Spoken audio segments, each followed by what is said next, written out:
Welcome to Heartspeak Podcast, episode 53, Astrology for the Soul.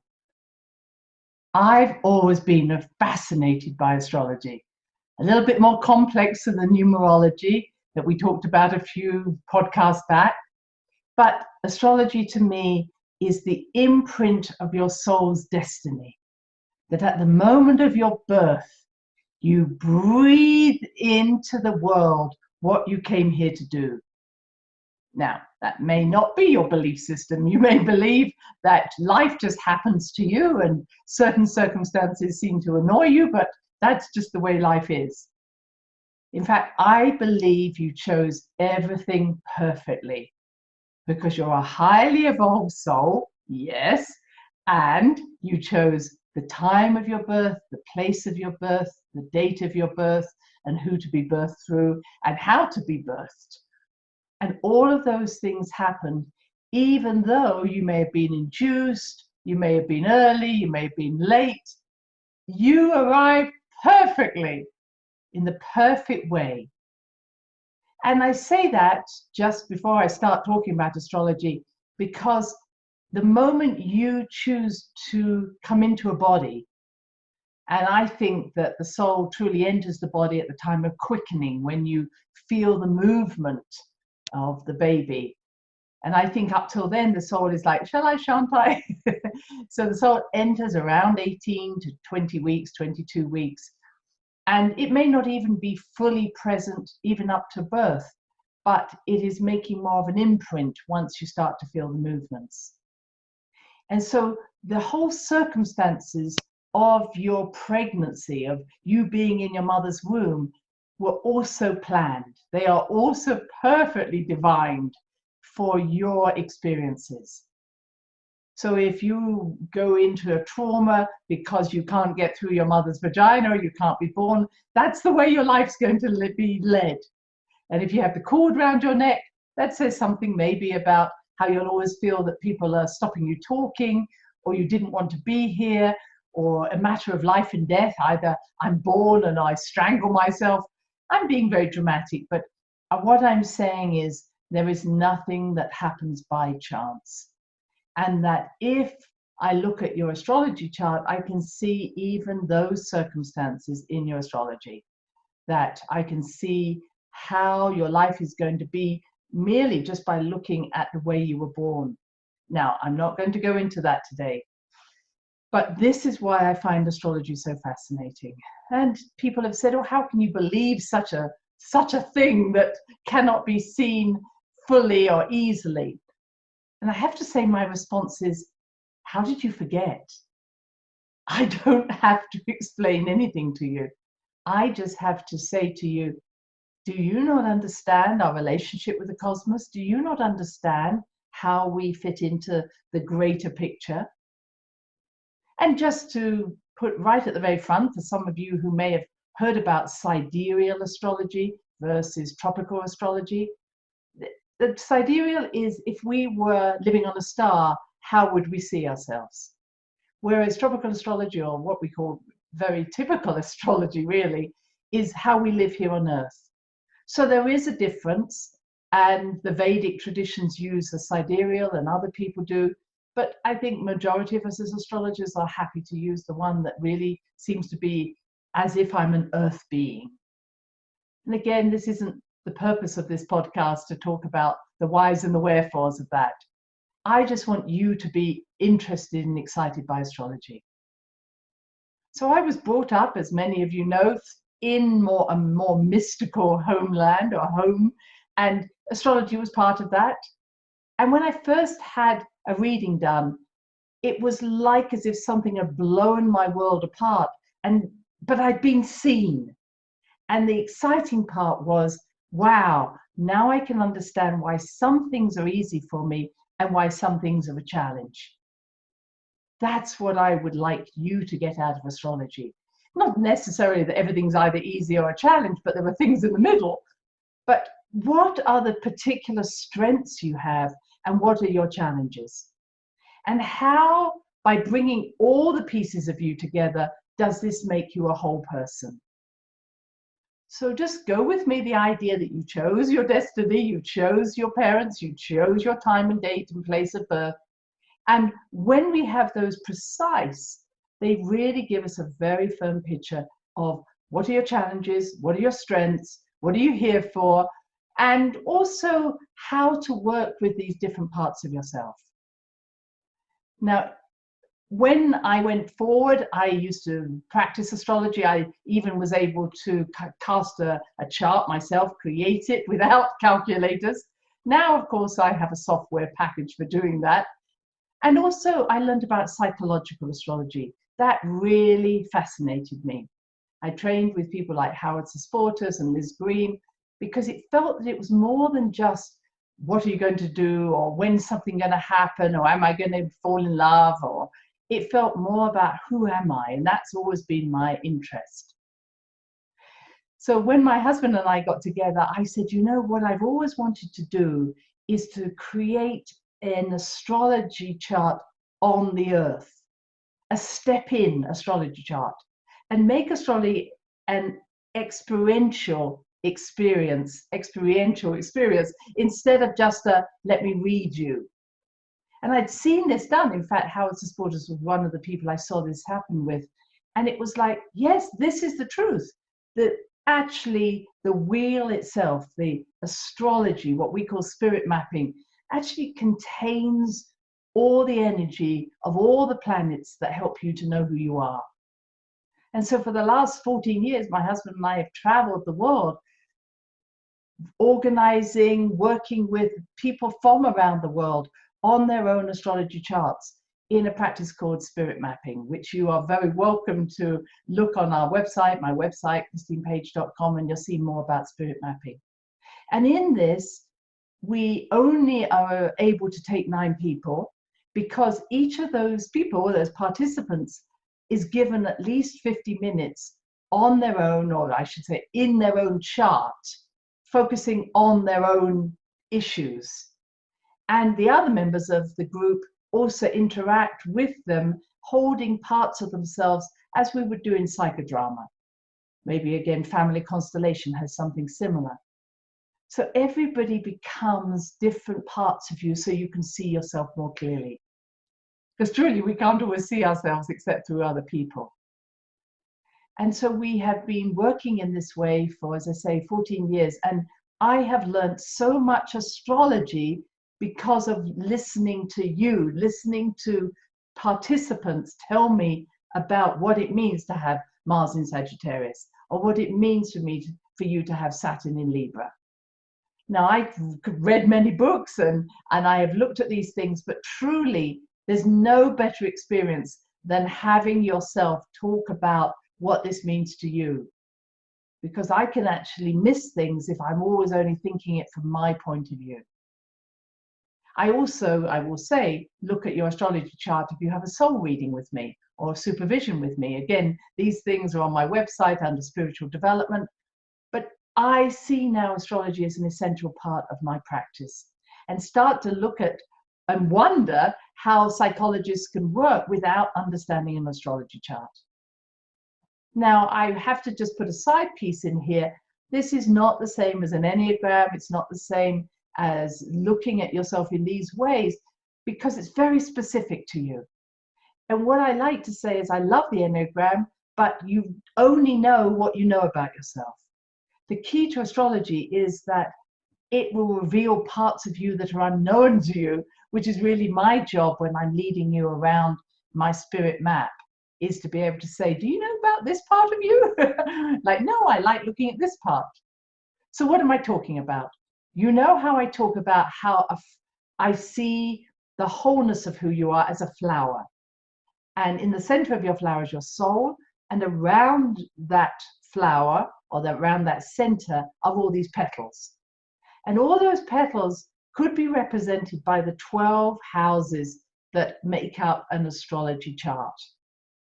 So I like to say, in the center is your soul, and then all that houses are different petals. And when you have planets in those houses, it intensifies the importance of that particular house and that particular planet in your life. Okay, you with me now? I'm not going to be going much into the houses or even the aspects. Aspects are how do each of those planets interact with each other, because that's really more complicated, and I would seek the advice of an astrologer or even think about coming on one of my courses, because this is really about how do things relate. And over these 14 years of my husband and I doing this work, we've found that all the planets want to relate. So you can't just say, oh, it's just between these two. No, everything is talking at the same time. Every one of your planets wants to be heard. Some of them will have a louder voice than others. And clearly, we will avoid certain planets and their placements, such as in which sign and which house, because we find it easier to ignore them. Okay, now let me try and give you some simple ideas here. Again, I'm not being able to give you the same sort of advice as I gave in numerology, but I certainly want to give you enough insights for you, if you have had your chart done, for you to be able to even look at your chart and say, ah, that's what she was talking about. Or, as I say, look for an astrologer or even myself to help you through understanding who you are. Now, most people will tell me about their sun sign. Oh, I know, I don't know anything about astrology, but I know I was born as a Libra, Gemini, etc. This is a good start. And if we look at the 12 signs, and there are 12 signs, and each sign could be seen in the sky, you might look up and you might say, ah, there's Gemini, ah, there's Cancer. And you might say, well, it doesn't look much like a crab to me, or it doesn't look much like twins. But the ancient mariners had an understanding of this is the only sky they ever looked at, or the only television they ever had. And they defined them and said, yes, these 12 zodiac signs, zodiac means little animals, we will designate as the 12 signs of astrology. Now, why did they pick those 12? Well, it just so happens that the planets, the sun, the moon, Venus, etc., that I'm going to talk about, actually all go around the sun. Well, the sun obviously doesn't go around itself, but the sun, the earth goes around the sun. They all go around on an 8-degree swath. In other words, they roll around as if they were on a plate. And what the ancient astrologers did was say, wow, these things seem to move all the time, but the stars behind them don't move. So what we will do is say this planet, let's say Venus, the stars behind it are Cancer. So we would then say Venus is in Cancer. And that's how that description came about. So those 12 zodiac signs are all stars, constellations, groups of stars.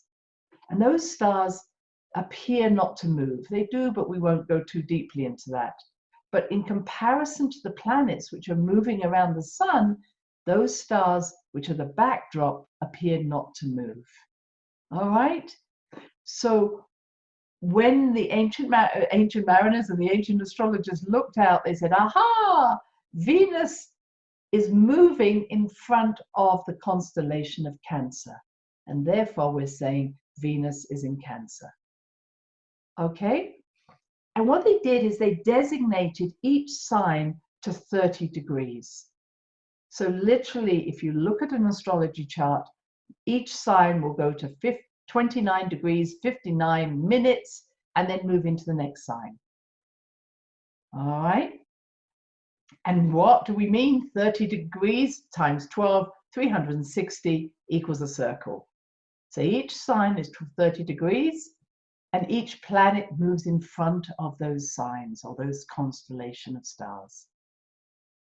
Now, I mentioned the sun, and I kind of made a mistake if you want to see it like that, but only from a point of we see everything as if it's moving around us.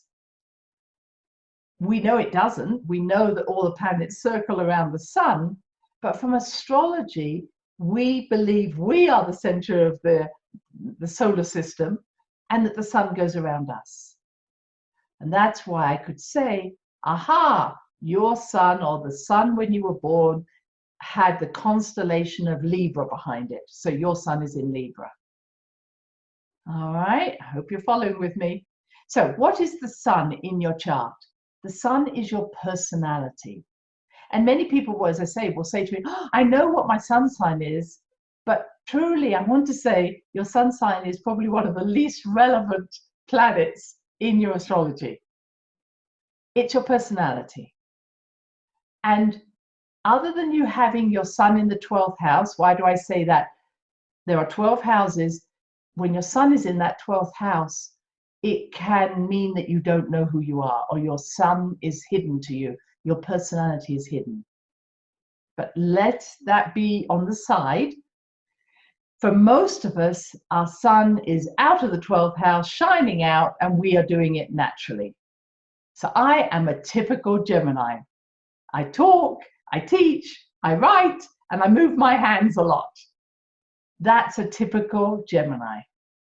So when someone says, I am a Taurus, my sun is in Taurus, I want them to tell me how much they enjoy food, how much they enjoy music, how much they enjoy touch, and how important money is to them.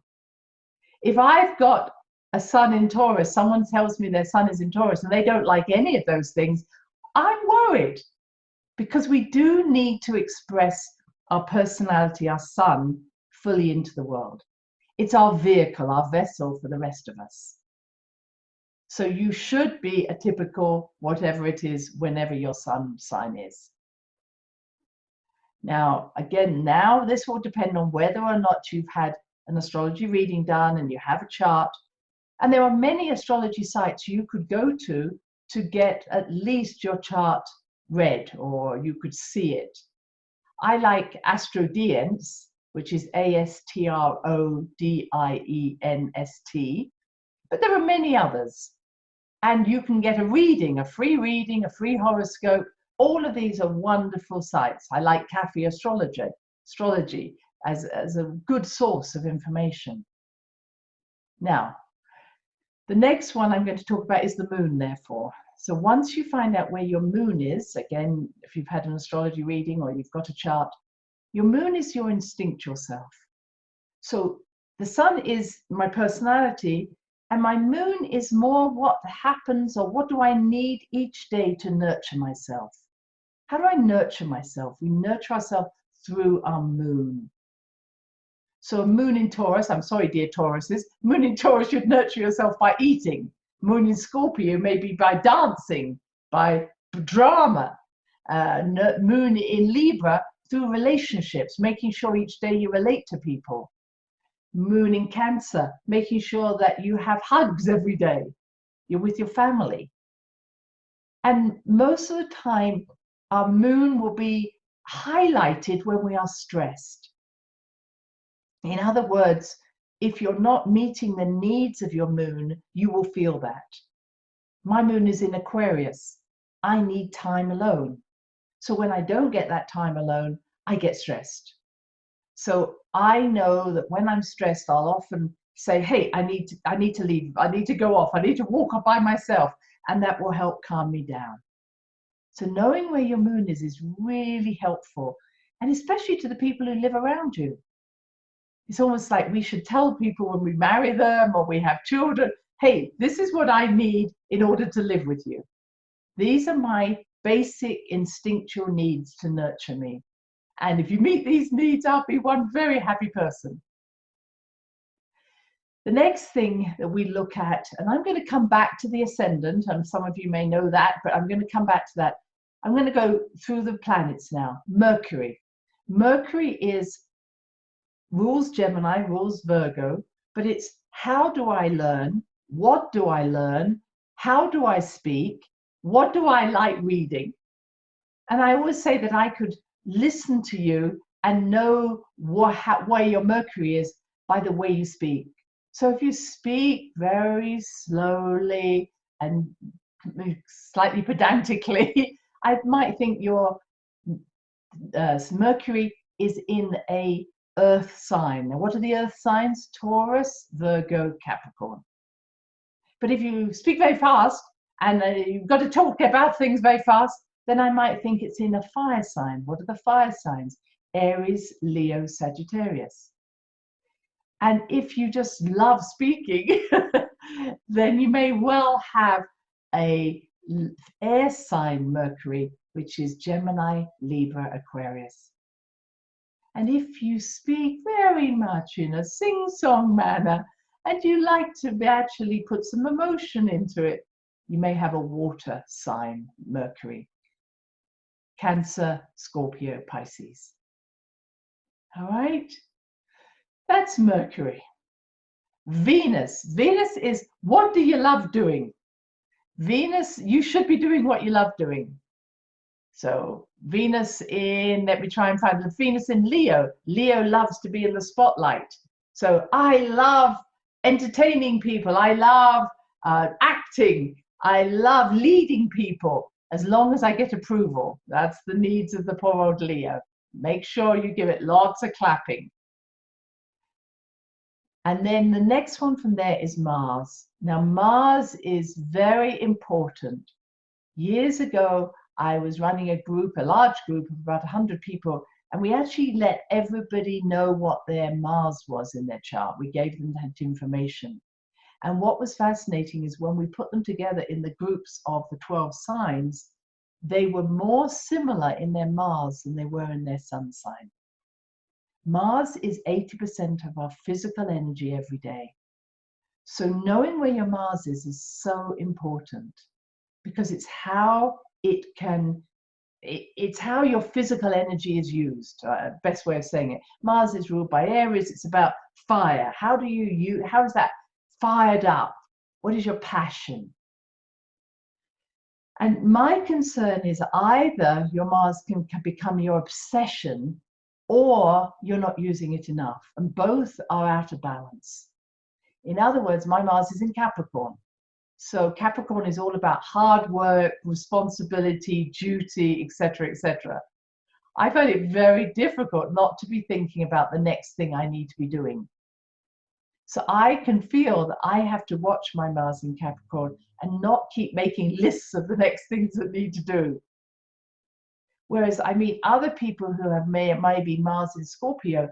Scorpio is about the deep, intense emotions, the occult, death, sex. And these individuals with Mars in Scorpio should have an outlet for all those things: drama, dancing, drumming, poetry. And they may, especially if they're a woman, walk into a room and you're just looking at them and going, wow, what a beautiful, sensual woman. So when I see a woman who has Mars in Scorpio and she's not using that sensuality, she's maybe walking very stiffly, I'll be a little worried that she's actually hiding her sensuality. And that can actually be a challenge, because it might come out through moodiness or passive aggression, which is very many parts of the Scorpio can be moody. So what's important about Mars is that you use it. Use it, otherwise you spray it on other people, and that's really not acceptable. So if nothing more you get from this podcast, please find out where your Mars is. Okay, moving on from that, we look at Jupiter. Jupiter is a very big planet, 1,000 times the size of the Earth. Jupiter is about expansion. Most of us are doing our Jupiter. It's where our enthusiasm is, our expansiveness, our travel. So wherever you have your Jupiter, it's very, yay, let me go there.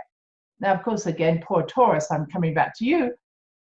Jupiter in Taurus, maybe you're always eating food or you're always spending money. You maybe just have to kind of temper it back a little bit so you don't go wild.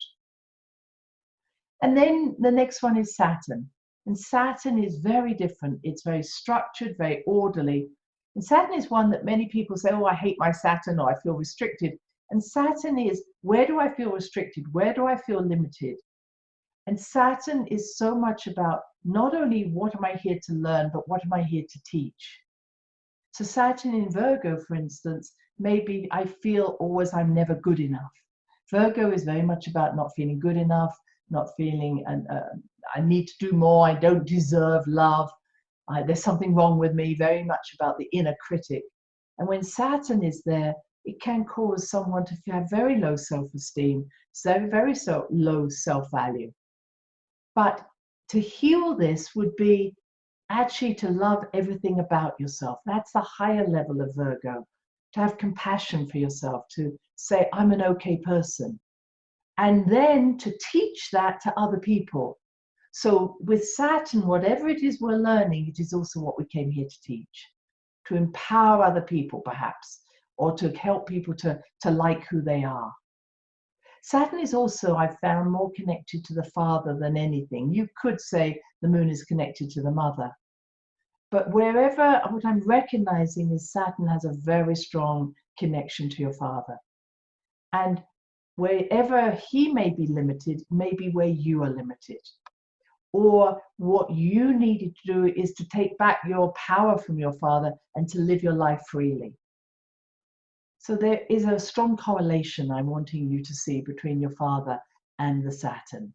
Again, don't want to take that too much further, but that's something I've seen.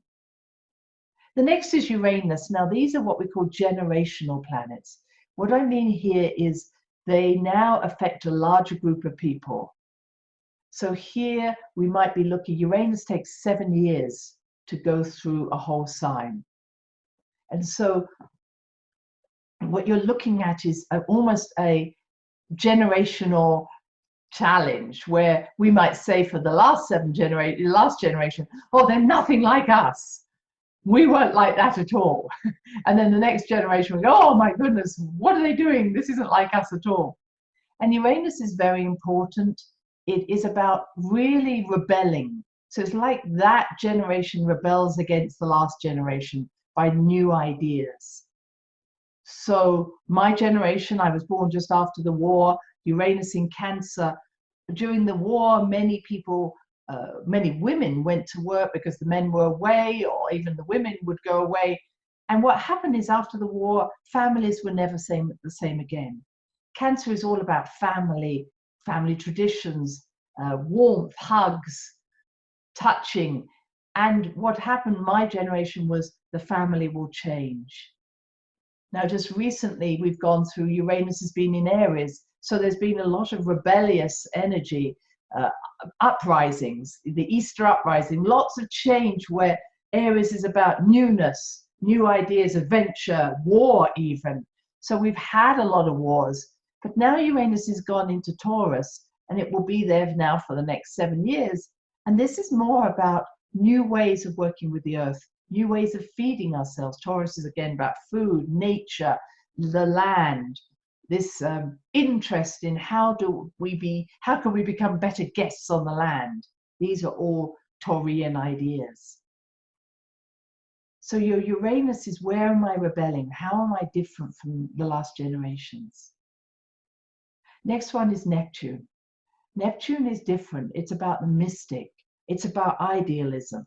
It's about how do we bring an even larger changing consciousness. And what I would say to you is that when you want to look at your Neptune, go back to the time you were born and ask, what were the films, what were the movies, what were the books being written at that time? Because they will represent what you came in with, what your Neptune represented. So again, sorry, I use my example. Neptune in Libra was very much about how to be a good wife, or how to be a good person in relationships. Libra is all about relationships and fairness, reasonableness. So Neptune in Libra was about this image of the nice little wife who made the nice little meal for the nice little husband who would come home and will all be harmonious. So lots of books and films were written in that way. Well, of course, many of us have been suffering from that problem, that idealism, for a long time.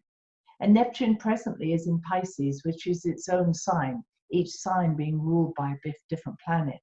So we have seen this expansion in consciousness, virtual reality, AI, all of these things are part of Neptune being in Pisces, which is both good but also frightening, because we're losing ourselves sometimes in altered reality that doesn't help us to ground ourselves.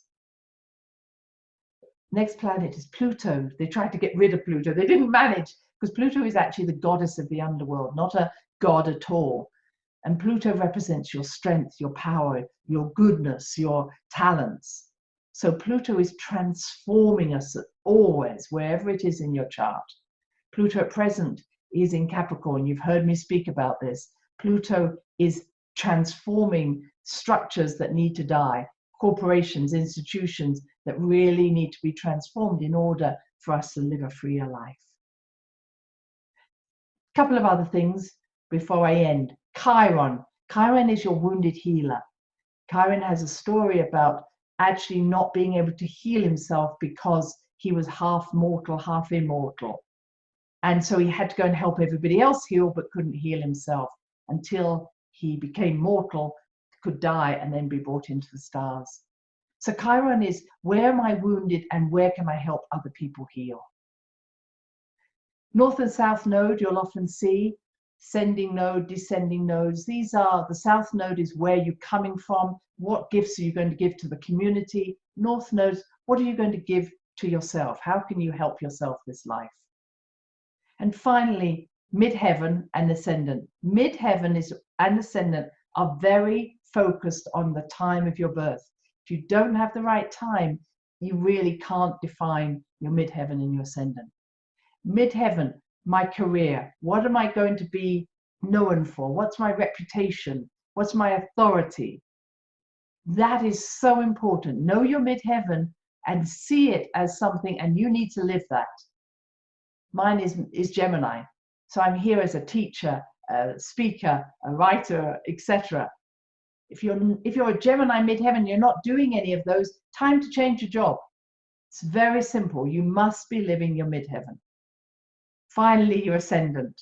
Your ascendant is like gathering everything I've just talked about together, and then you become your ascendant. What am I becoming? What am I ascending into? And when you're ascending into that, that is what you are bringing together into your wholeness. I hope I've given you enough to get you excited about astrology. I could, of course, go on forever because I'm a Gemini, but I want you to feel that this is information worthy of you to help you on your path. If you're a practitioner, to help the people around you, and not to get lost into into all the small details. Lots of books don't help you. I'm giving you small ideas which can help you expand your knowledge, not to get weighed down by it. And most important, of course, is listen to your heart. You will know when things are right and wrong. Follow your heart. You can't go wrong, but your astrology is helping you to know that heart. Until next time, many blessings. Thanks for listening to the Heart Speak podcast with Dr. Christine Page. Remember to check out other episodes in the podcast archive section on www.christinepage.com. And do share with friends, family, and colleagues. Join us next time for another edition of Heart Speak.